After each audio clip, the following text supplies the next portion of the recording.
Hi guys, welcome back to the channel. This is Nasir's Thread. If you're new to the channel, thank you for stopping by. Ensure to subscribe to the channel and give this video a thumbs up, right? So today we'll be making a two-piece. It's a combination of a palazzo and then a shirt. If you're interested in this, keep watching and let's get into this. So you'll be needing at least 4 yards of fabric. I'm using the crepe fabric, 4 yards of this. If you're on the bigger side, you'll be needing 4.5 to 5 yards. All right, so what I'll do is to I folded a piece of this because I want to cut out the front part of my trouser. So I folded a piece and then I marked a line at the top which will serve as my starting line. So I just went ahead with my pins to pin it down. Now the fabric I'm working with moves a lot. I'm working with a crepe fabric. You can use Ankara or any other fabric of your choice that you think will look beautiful. Okay, so I'll go in again to just touch up the line at the top in order for it to be more visible. Then I'll mark my vertical measurements, the first being my hip point, that's the waist to the hip. I'll take that measurement down there, and the next thing I'm going to do is to take the full length of my palazzo. So whatever length you want to use for your full length, ensure you add your hemming allowance to that. You know it is important to have a hemming allowance. If not, by the end of the day, by the time you finish everything and want to fold in the edge of your trouser, it will be shorter than your desired length. That is just it. Okay, that is the reason why you should add it. So what I'm doing is just to rule lines across it like so in order to indicate that point.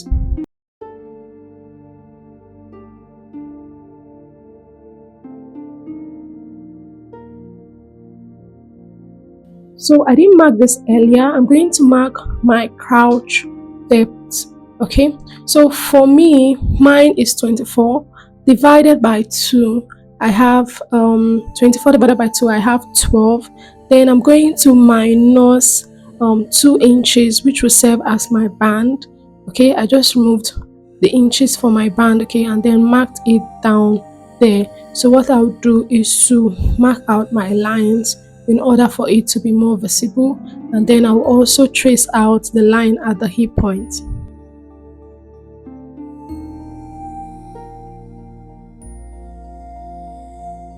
Alright, so this is what we have. That is our lines. So the next one to do is to shape this.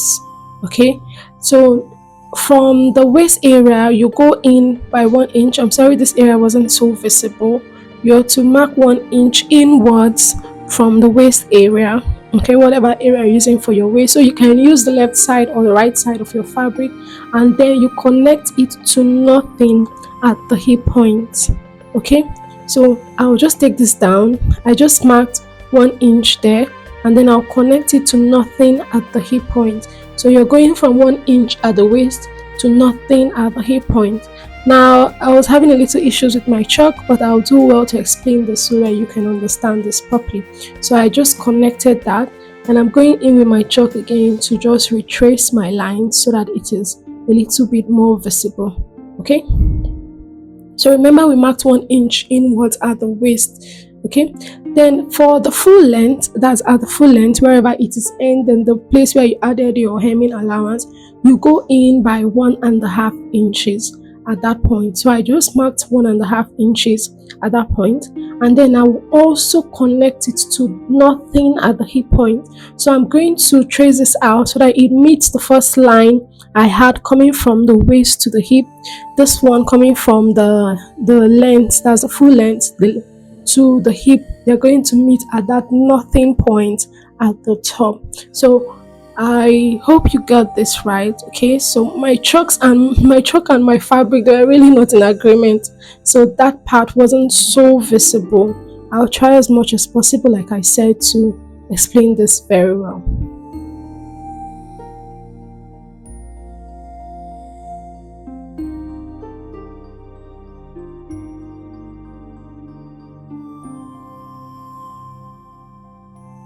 Right, so we have that down.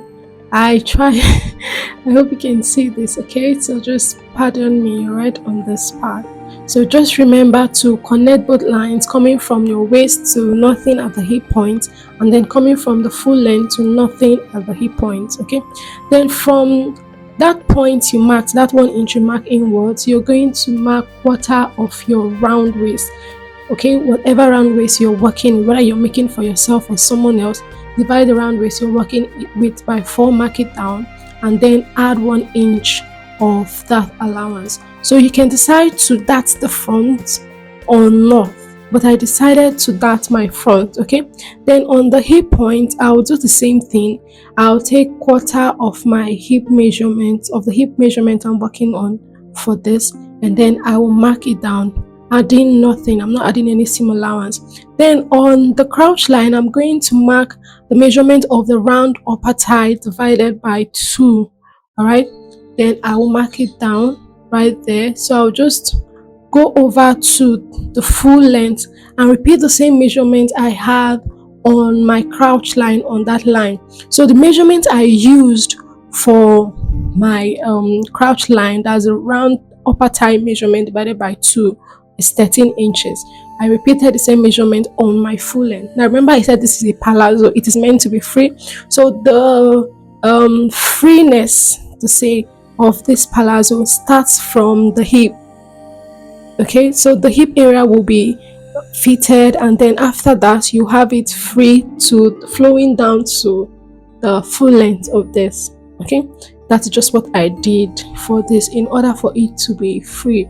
But if you want yours to be a little bit inside, you don't want it to be so open, you can decide to reduce the measurement you have around that. Okay, or you decide to impute the knee length measurement and then follow up with the measurement around that area. I hope you understand that. Okay, so this is what we have. So I just connected a straight line from my 13 inches at the crouch line to my 13 inches at my full length. I just connected that together in a straight line. Right, so for the curve, in order to get the curve in front, what I usually do is to extend the lines I have from my hip. But before then, I'll connect my waist to the measurement I have at my waist to my hip. So remember to add that allowance if you want to dart the front. Okay, then I'll connect the measurement from the hip to the crouch line in a straight line firstly. That is how I get my curve so that it will be perfect. And from this end right here, okay, we're going to go up by 1 inch, and then we are going to mark it down. Then you can use your free hand to just connect it into the line you have at the crouch line, that is the round upper thigh point you marked earlier, or you can use your curve, whatever works best for you. So you can see I just used my free hand and connected that. So that is what I have at that point. So I hope you got up to this point. Okay, so what we'll do next is just to cut it out. We have the front piece of our palazzo in place, so just watch how I'm going to cut this out.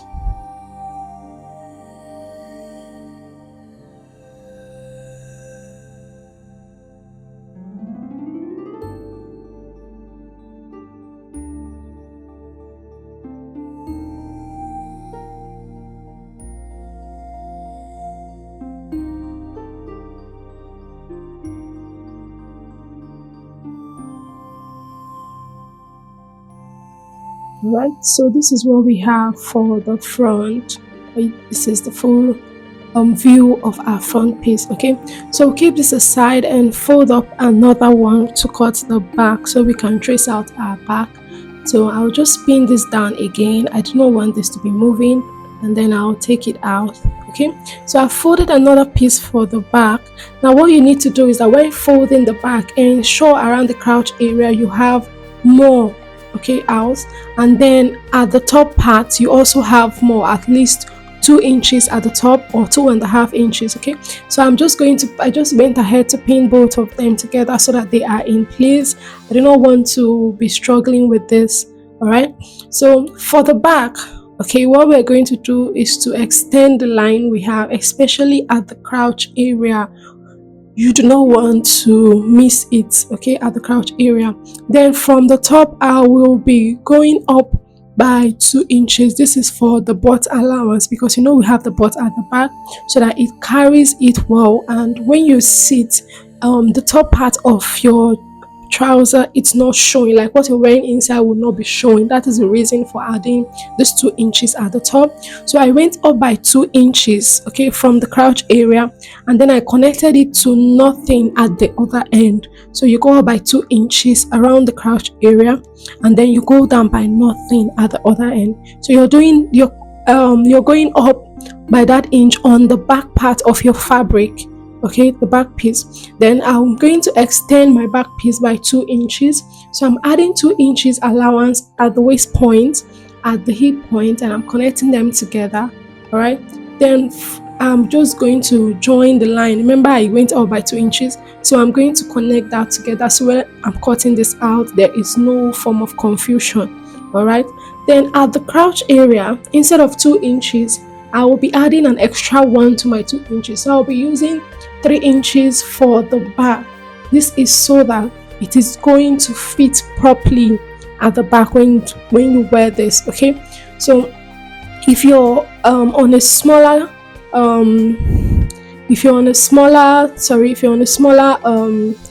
hip, you can decide to use 2.5 inches at this area. Okay, but if you're on a bigger side, 3 inches is okay for you, or more than that, depending on the hip circumference you're working with. And I just made a curve from my hip line into that part. Then I'll continue adding 2 inches down to the full length of this. So our major allowance, this is our stitching allowance. Remember, at the front we didn't add any allowances to the front. Okay, so this allowance we're adding at the back is the allowance we're going to use to stitch this down. So if you do not add any allowances to the back, that means after stitching down, your palazzo will not be your size, because it will be a smaller size, right? So I just added my 2 inches down. From the waist I added 2 inches, the hip 2 inches, but at the crouch I added 3 inches. So remember to add extra inches to whatever inch. You can decide to use 1.5 inch also. All right, then after that I'll just go ahead to cut it out. So I'm tracing the same length for the both of them. Then at the waist, don't forget we added inches, like extra inches, to the crouch area of the back. So, and another thing you need to note is that the crouch of the front and the back, they must align together. Okay, it's a must for them to be in same line and in same shape. Okay, so, and don't forget to extend your back piece by 2 inches at the top.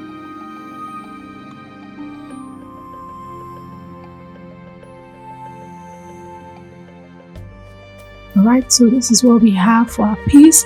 Now for the dart, remember I said it is going to have a dart, so my dart will be for the front and the back. So I'm going to mark in 4 inches inward. That is the bust span. My bust span is 7 inches. I divided it by 2, 3.5, and then I added 1/2 inch of stitching allowance. So I'm just making a notch at the point I marked, so that it will be easier for me to detect when I want to stitch this down.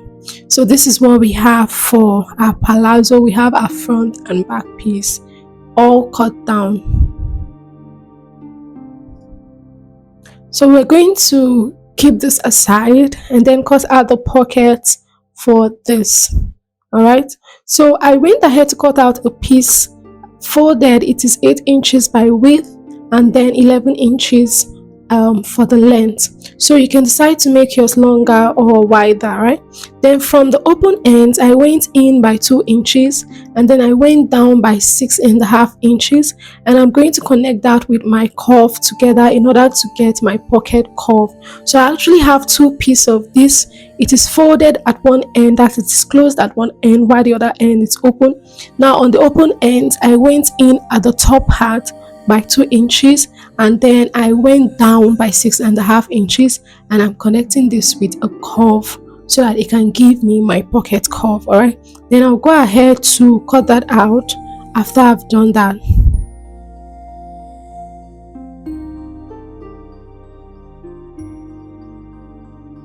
All right, so you can see the curve. So when you place it to be this way. So we're going to trace this out on the other piece. So while doing this, place this right side of fabric to right side of fabric. You don't want to make any mistakes. You don't want to have both sides of same pocket. I don't know if you understand that. So I just went ahead to trace out what I had on the other piece on my second piece. So by the time you fold this up, they should be facing the opposite direction. You can see they're facing each other and they are not facing the same area. So what we'll do is to bring in one of our pocket piece, the one that matches the side of the our front piece, because it's at the front is going to be, and place it down right side to right side also, and then trace it out like we did for the other piece of our pocket. So you ensure you place this right side of fabric to right side of fabric. So you're placing the right side of your pocket to the right side of your front piece. Okay, ensure you cut it out on the front piece. All right, so I've done that. And another thing we want to note is the band for this. Our palazzo has a band. I want my band to be 2 inches. I went ahead to cut out a band of 5 inches of width, and then the length is excess of what I have around my waist, because I do not want to be short of this, and I'll keep this aside. So the next thing we want to cut out is the shirt. Right, like I said, it's a 2-piece. So for the shirt, to cut this out, I'm just going to mark out the length of my shirt.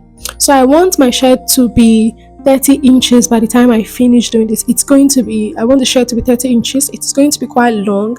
And I remember I said always add hemming allowance. And then for the width of the shirt, I'm cutting out the front piece of the shirt firstly. We have a button placket, which is 2 inches, overlapping allowance, which is 1 inch, and then the width of it using the bust pan. So add extra inches, 2 inches extra to your bust pan, divide that by 4, and then mark it down. Don't forget to add an inseam allowance. Now if you want to use your usual bust pan, like the bust pan I'm using for this is 35, so if I want to use that, after dividing what I have here, I will just add an extra allowance for ease. All right, or I can decide to add 2 inches to my 35 and then divide that and mark it down. So I just marked down what I had on this.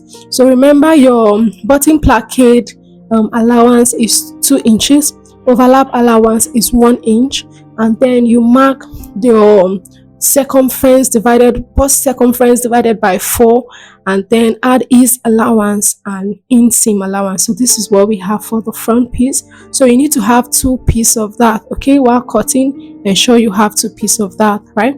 Then to cut out our back, you just ensure you fold it into 2 again with one end closed. Then you use the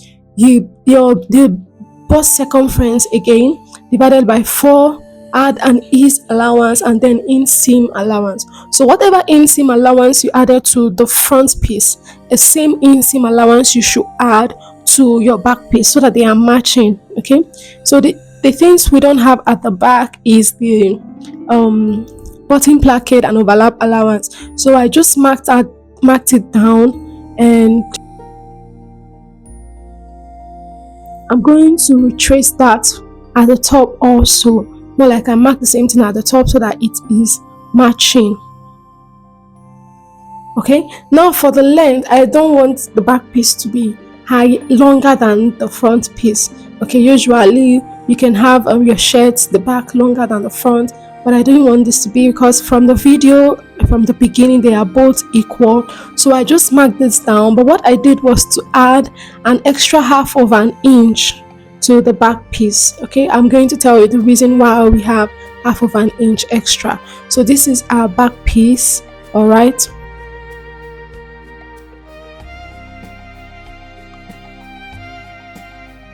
Alright, so what I want to do is to bring in our front. So I just went ahead to fold in my button placket allowance, and then I'm marking half of my shoulder, and then I added 1/2 inch to that. So whatever the shoulder is you're working with, add 1/2 inch to that.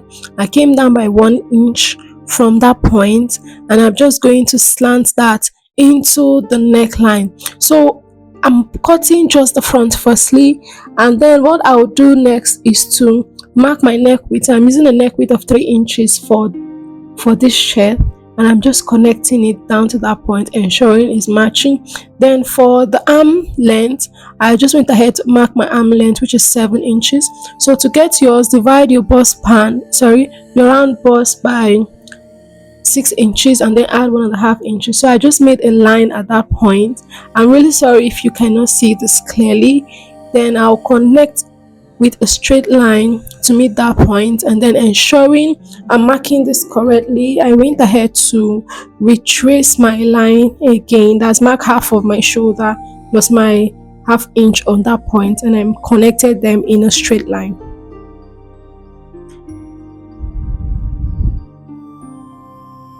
So the next thing I want to do is to take the measurement I have there, divide it by 2, like get the midpoint, and then go in by half of an inch for my armhole curve. All right, then I will just connect it to the full length. So remember, we already cut this out straight, so there's no need for taking other body measurements. All right, so I'll just connect this to the full length.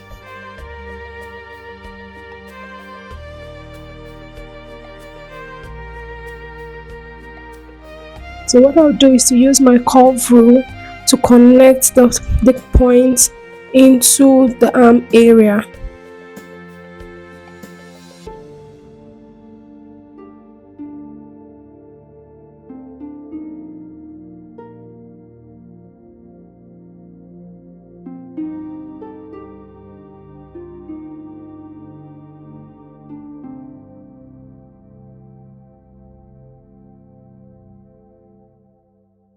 Okay, so for the neck depth of the front, I want to use a neck depth of 3 inches. So what I did was to mark 3 inches of width to 3 inches of depth, and I'm just connecting this to meet my neck width.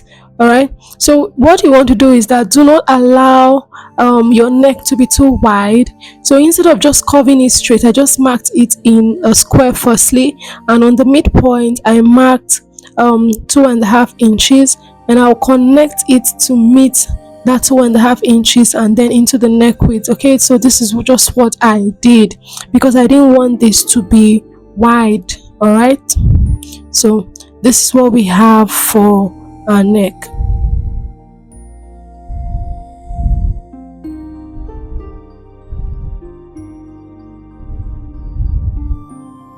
All right, you can see how this looks like. Okay, this is what we should have at the end of the day. Okay, and then we'll go ahead to trace out our arm also.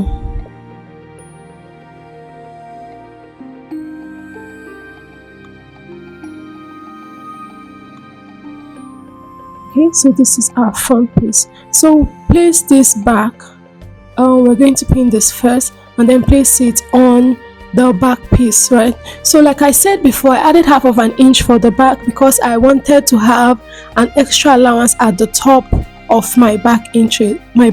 So what I did was to align them at the bottom and then ensured I had half of an inch at the top. Okay, so for my neck width, I'll be using 1 inch. Then I'll connect my neck depth, for the back I used 1 inch. Then for the neck width I used 3 inches also, so your neck width needs to match. Okay, and then I just connected it in a simple curve, right? And now take it out with the scissors.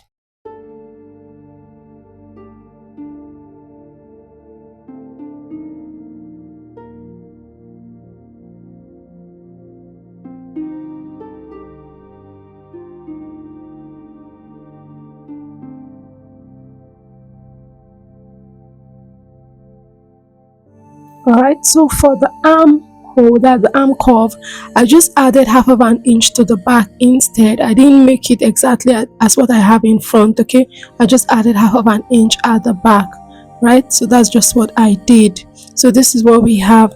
So now the next thing we want to cut out is our sleeve. I just went ahead to fold in my fabric into 4 because I want to cut both sides of my sleeve, and then from the top I will mark 4 inches, which is my bicep point. Then I'm going to mark my the top of my sleeve to my elbow and the full length. So also remember to add your hemming allowance to your full length. Okay, it is important to do that. Whatever length you want to use, add hemming allowance to that. All right.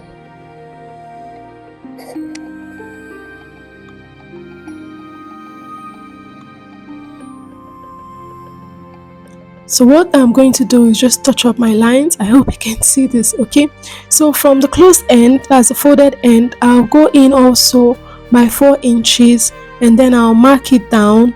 So I just went in by 4 inches and I marked it down.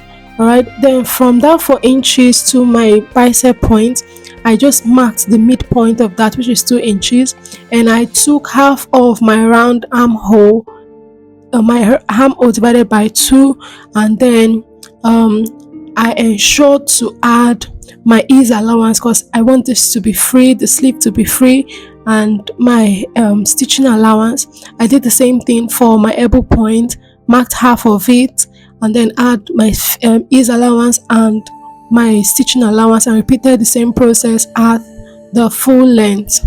Okay, so ensure whatever measurement you're using, add your ease allowance, add your stitching allowance, and then connect them together.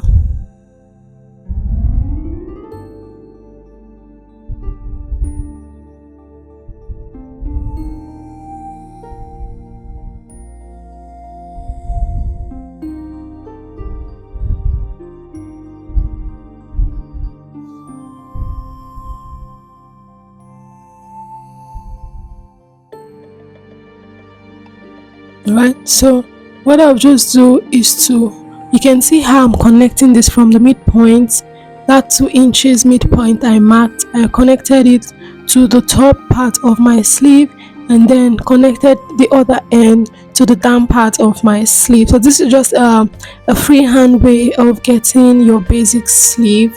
So if you do not understand this, I have a well-detailed video on the channel of how to cut out a basic sleeve. Okay, you should check that out. So I just went ahead to cut this out. So this is what we have for our sleeve. I will pin this down and keep it aside for now.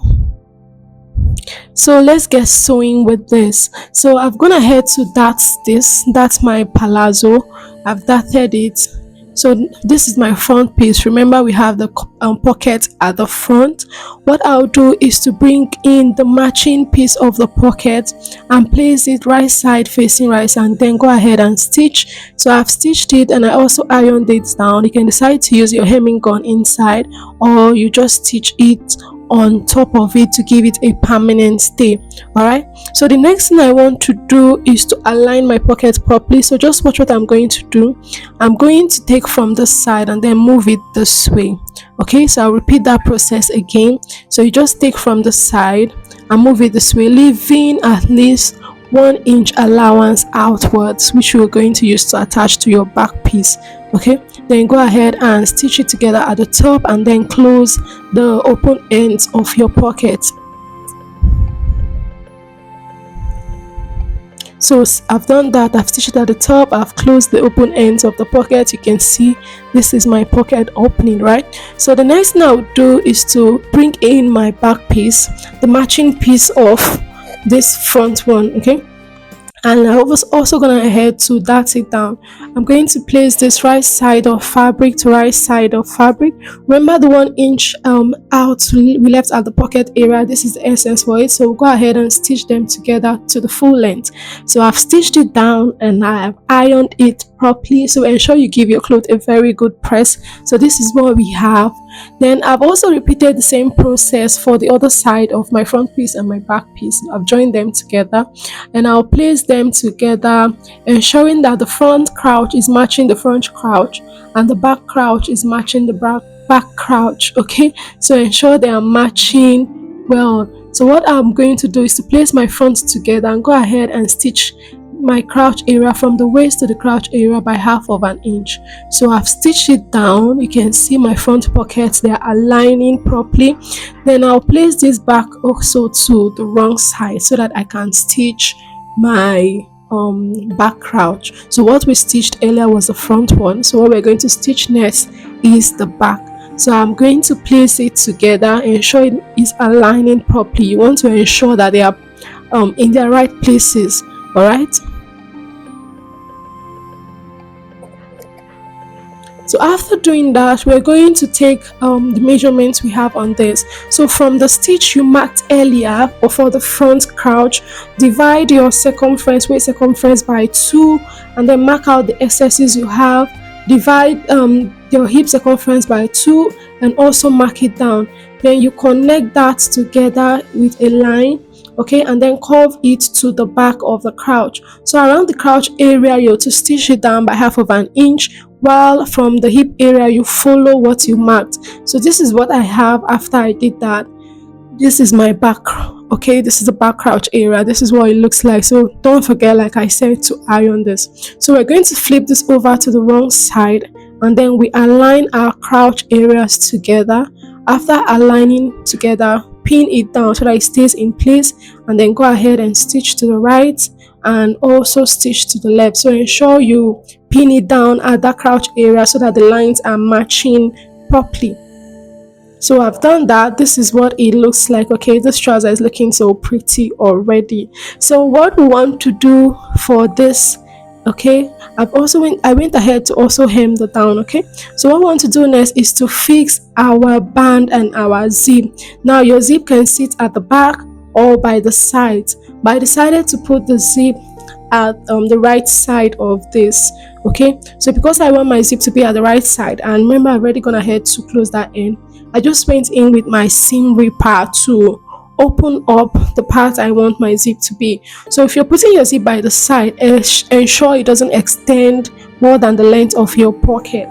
Okay, so this is my band.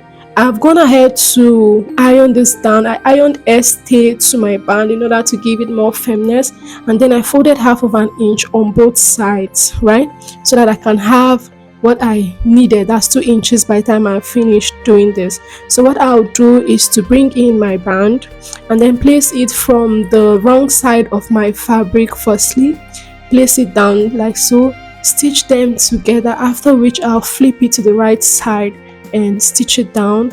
Then after doing that, I'll fix my zipper. So let's continue with our shirt. So remember I said the back of the shirt is splitted. It is open, not like it is a split at the back.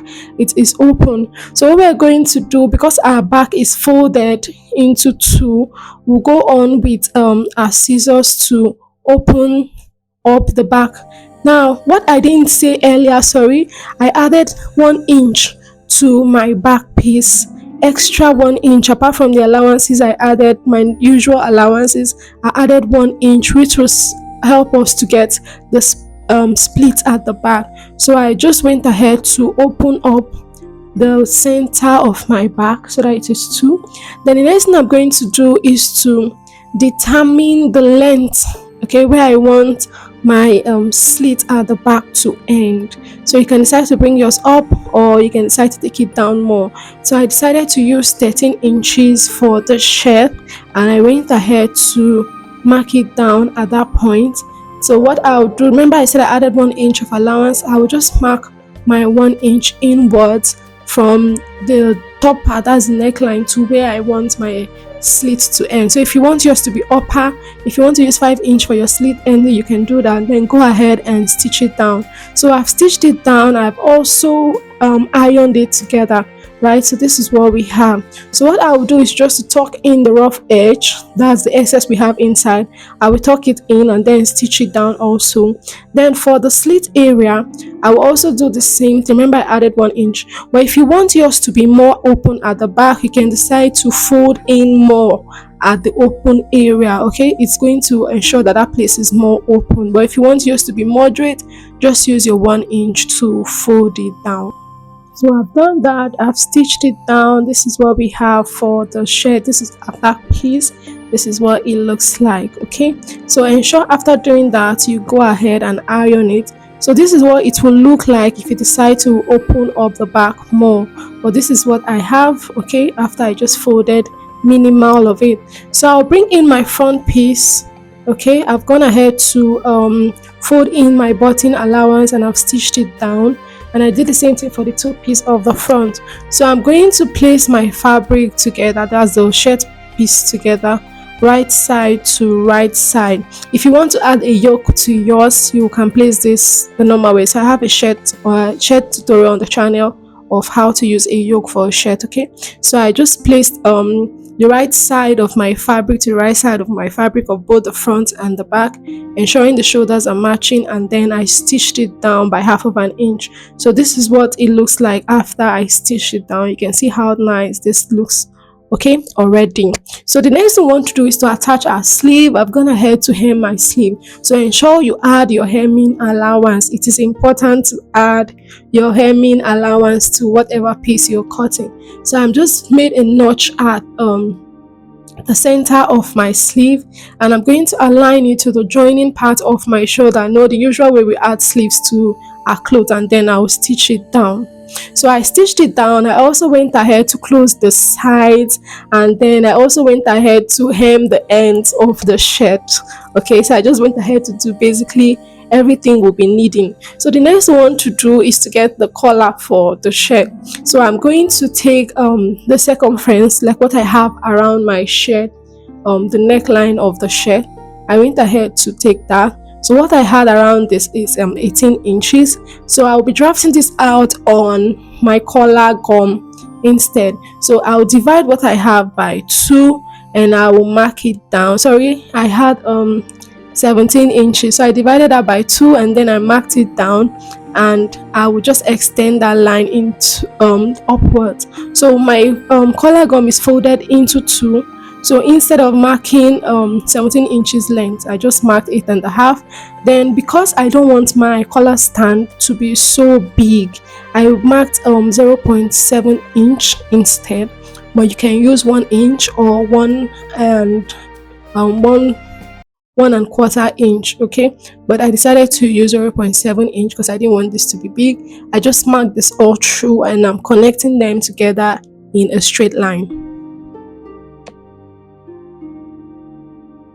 Okay, so the next thing I want to do is to mark the width of my collar fall. So from the center area, that's the folded area, I went up by 1.5 inches. Like I said, I didn't want my collar to be too big.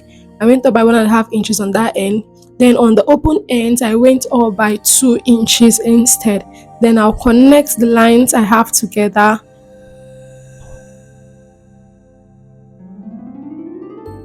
Alright, so this is what we have. So from that end, we'll go in by 1 inch. That's because the collar stand is meant to be longer than the collar fall, and we just curve it in this way. Alright, then for the collar stand, we'll just go in by half of an inch and we mark it down, and then just use our free hand to just curve in that end.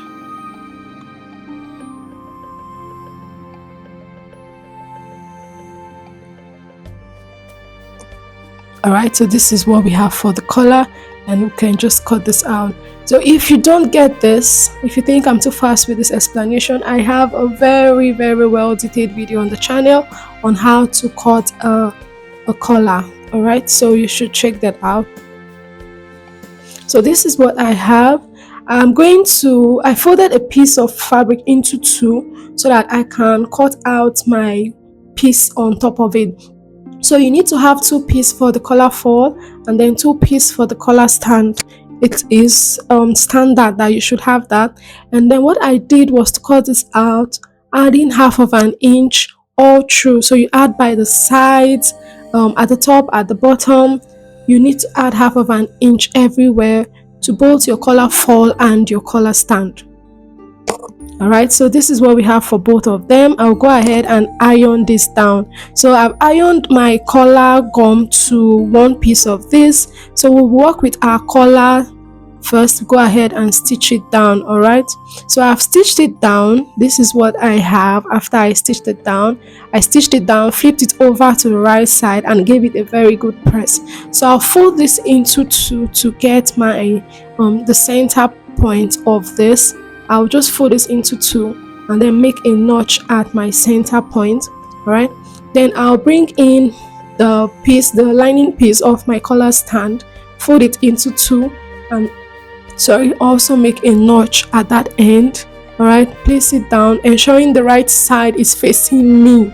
Okay, and then bring in my collar fall and also place it down. So pick the side you want how you want this to be, and then place it down. Okay, so ensure you're placing this down and your notch points facing each other. Then for the collar stand that has the collar gum on it, I'm going to make a notch around the curved area. So where you have your curved ends, that is where you should notch. Okay, so that's where I'm going to make my notch. I'm going to fold this into two also, and then make a notch at that point, and then place all of them together, ensuring my notch ends are placed together. You can also go ahead to pin it down. It is important to pin it down so you're not struggling with this. So I'll go ahead and stitch it by the side, at the bottom, and to the other side. So I've stitched it down and I also flipped it. So I didn't stitch the top, that helped me to flip it. Okay, so what I want to do is to attach my collar to the shirt. I'm going to fold this in again and then get the midpoint, and then bring in my shirt also, fold this again into two, also get the midpoint. It is important to take note of these things. They might be little, but they're important for you to know. Then what I'll do next is to align my notch point to the notch point. This is the essence of making notches. I will align the notches together. Okay,